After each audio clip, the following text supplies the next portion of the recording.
Hello guys, welcome to Monitoring and Evaluation Made Simple. I'm so glad that you've come to this YouTube channel.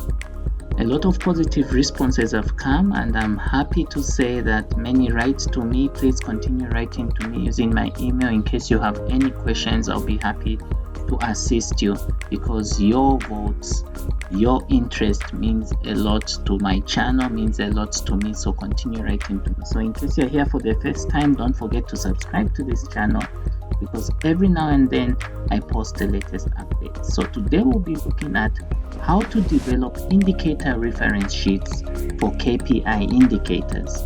So I don't know if this is your first time knowing about indicator reference sheets, but I know about this. I've used them. They're very important and I'm going to show you why. But before I explain further, there's something that I want you to see. There's something I've been telling a lot of my friends to follow through, and these are the two ebooks that I've been giving out for totally free. You don't have to pay anything. These are totally free. And I've always mentioned that the logical framework approach is the cornerstone of M&D because that's where the indicators are. So I'm giving away this Learn Logical Framework Analysis step-by-step guide. It's in the description below. Then we also have the Monitoring and Evaluation Beginner's Guide 2020. So please download these ebooks. If you have any challenges, write to me and I'll be able to assist you. And as usual in this video, since it's usually lengthy, I have timestamps. Take full advantage of these timestamps because they're going to help you a lot.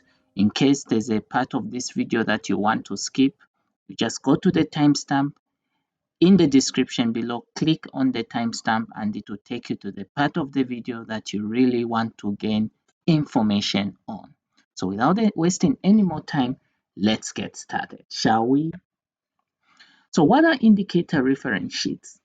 Let me tell you this. Let me tell you a little story, guys.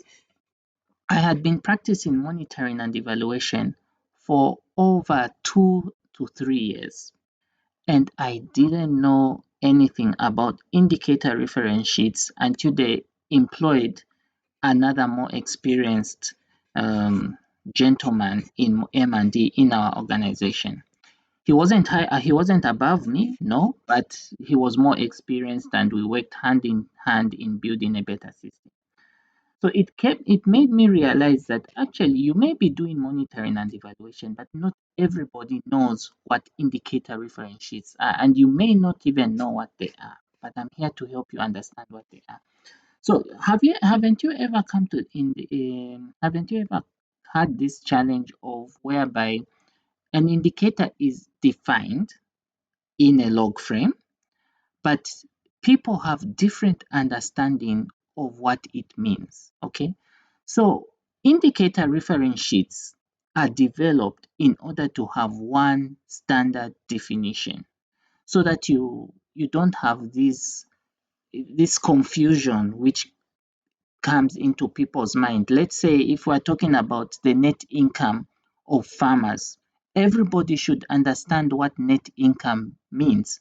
Net income is gross minus cost of production. Okay, that is the net income. Or it's the gross minus tax. Okay, that's the uniform understanding. But you'll be surprised that other people may have different understandings as to what net income is. So the indicator reference sheets will tell you what net income is. Okay, it will also tell you how it is calculated. All right, so I'm going to further elaborate on this because this is actually very, very important, because if you're not going to have indicator reference sheets, it's going to be very difficult to report on uniform statistics, okay? Something that is consistent, it will be very difficult. So let me just read this definition here. It says, it is used to define key performance indicators. It is key to ensuring indicator data quality and consistency is maintained, okay?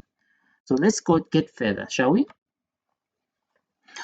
Okay, so now, indicator reference sheets, guys, there's an outline on how it is done, okay? Like I mentioned in the previous slide, it will define what this indicator means, but it will also tell you how it is calculated. But that's just the tip of the iceberg, because and I'm going to show you an example. And actually, if you Google indicator reference sheets on Google, you'll find there are a lot of them, a lot of good examples. But I'm going to show you one example I found on the internet.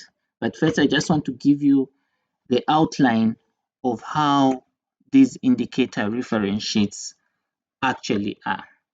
Okay, so this is really the outline.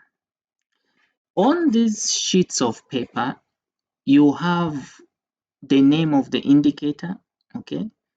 And then it's also going to explain the name of the results achieved, the precise definition, which is key, okay? Because you want to have a uniform understanding, all right? So that in the event you decide to find a better job somewhere, the person that's going to join that organization and fulfill your post will have the same understanding you had on a certain indicator. So it's going to give you the definition, it's going to give you the unit of measure, the data type. All right, remember there are different types of data. We've got the quantitative data, we've got the qualitative data. All right, the different types of data, primary, secondary data, those are different types of data. We've got data that is disaggregated. So what this indicator reference sheet will show you is whether this data should be disaggregated.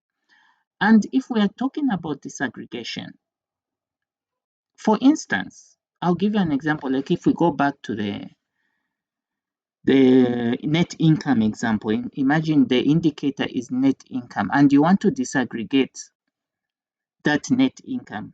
So if you're going to disaggregate it, it could be a disaggregating it by sex. How much net income did the males earn? How much did the females earn? All right. How much did the youths earn? That's data disaggregation. Okay. The indicator reference sheet will also explain the rationale for such an indicator. You know, it's not just a matter of throwing in indicators, but there should be a reason why we need to be monitoring these things. And which brings me to the other point. If you've noticed, sometimes I'll divert a bit, but it's not really my intention, but it's to help you understand these things. Which brings me to the other point. You know, if we have too many indicators, again, it becomes costly to the organization. So you really have to sit down and only put indicators that are relevant to the project. And this can only be done at planning, because after the implementation starts, it's really difficult to redefine the indicators. I've seen this happen. I've seen planning go wrong. People, after planning the project, they start implementing, but they didn't really define the indicators clearly. So midway through the project, that is when they want to do the indicators, which is not really the right way to do it. You need to understand the data source. Where are you going to collect this data? Is it from the beneficiaries, or are you going to use Central Statistics Office? How are you going to collect it? Okay, what method will you use? How often should it be reported on? And who is responsible for reporting? So the indicator reference sheets explains all that, okay? And I can tell you that if you've joined an organization and they have a log frame, they have an M&D system in place, but they don't have an indicator reference sheet, then you have work to do, my friend. You have to develop these indicator reference sheets. Okay, so this is an example. Okay, this is an example. So now just give me a few seconds. This is just part of the document, but I want to shift you to the actual document where I got this, so that we can run through this indicator reference sheet together. Okay, just give me a few seconds. Welcome back. That didn't take long, right? Okay, so now we have an example of an indicator reference sheet. So they are all over the internet, guys. Satisfy yourself by Googling. Okay, there's so much information these days on the internet for free. You don't have to pay anything. But if you need guidance, you can always write to me and I can guide you through this whole process. So now the indicator that is there, if you've seen, is we've got the objective, all right? The objective is there. Decreased acceptance of violence, all right? So I'm thinking, because I think I just briefly perused through this, and it's related to gender-based violence. It's a project related to gender-based violence. So the indicator that they're trying to track is proportion of people who say that wife beating is an acceptable way for husbands to discipline their wives. All right. You realize that in certain cultures, especially in Africa, Asia, you discover that the culture has taught that the man is the more, dominant guy in the family, and he has the right to beat the wife. Okay, that's something that is so wrong. Okay, and which is why there are so many projects that are trying to help communities see that it's really not a good thing to do. It's gender-based violence and it's wrong. Okay, so this project is trying to change all that. It's trying to change the mindsets, and they have these indicators in place. So you see that indicator saying proportion of people who say that wife beating is acceptable way for husbands to discipline their wives. So the question is, what is this indicator really saying? Because it can mean different things to different people. So the precise definition here, it explains proportion of people. I mean, this is the definition. It says proportion of people who consider wife beating an acceptable way for a husband to discipline his wife for any reason at a specified period of time. Okay, so now notice here the unit of measure is percentage. Very important, because proportion may not even be a percentage. It can be a fraction, or it could be a decimal point. You see what I'm saying? Because how do you report on it? They are telling you should report using percentage terms. So you won't report it as a fraction, you won't report it as a decimal, you use percentages to report on this indicator. So now how do you calculate it? Hmm? It says method of calculation, number of respondents in a community who respond yes to any of the following questions related to what justifies wife beating by husbands as listed below. Okay, so they tell you how you calculate it. This is what makes these reference sheets very interesting.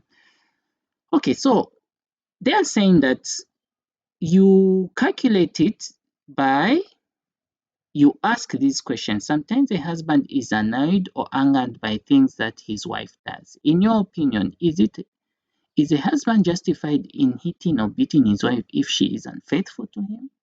Okay. If she disobeys her husband, if she argues with him, if she refuses to have sex with him, if she does not do the housework adequately.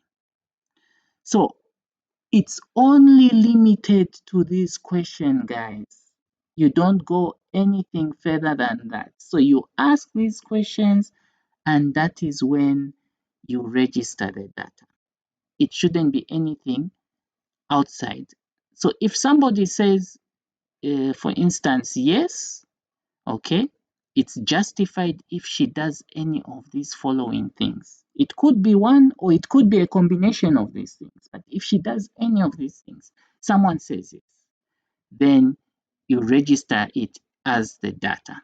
Then you calculate it over the total number of people surveyed in the community and you get a percentage. You see how it is. So this is the critical part. So then it's disaggregated by age, sex of respondent, region, number of reasons stated. So now they do this in order to fully understand the mindset of people. This disaggregation is so important. If you've noticed age, who are responding? Who are your respondents? Are they the youth? Okay. Are they male or female? You might discover that actually, statistics is interesting. You might think that males will be responding more, that it is justified. But you might be, it might be interesting to learn that from the research, actually females are saying it's justified. That's how crazy research is. And that's why now you need to further dig deeper.